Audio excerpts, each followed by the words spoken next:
ستي قالت ازيك يا واد، لسه فاكر ياض يا جاز ما تطل على ستك وتسأل انت تكبر ومتخيل والبشر تكبر وتعجب.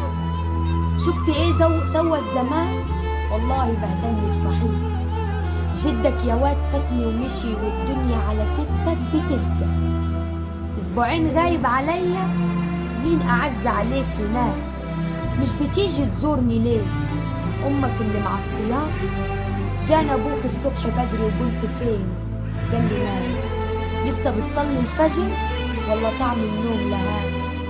اوعى يا ابني الدنيا تاخدك تنسى روحك ايه ومين، تنسى اهلك، تنسى نفسك، تنسى كنا فلاحين نصحى بدري نصلي فرضه، نرجي رب الكون في ارضه، نمسك المصحف ونجرى نبات فنصبح مرتاحين.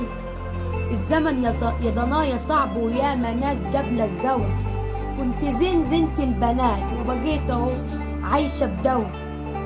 فاكره جدك لما شافني شايله جره، شافني مره وهي مره، جابني مهري وجه هوا. عزالي كان حله وحصيره ولمبه جاز وابور وزين، جاب لي تلفزيون ساعتها واللي كان يجيبه وقتها كان وزير. لما ابوك اتجوز امك كنت اول مرة اعرف البتاع ده اللي اسمه نيش. الحياة كانت هادية سهلة عن زمان ومش كتير، كنت دلوعة وجميلة، كانت عينيا خضرة برسيم بس تبلي.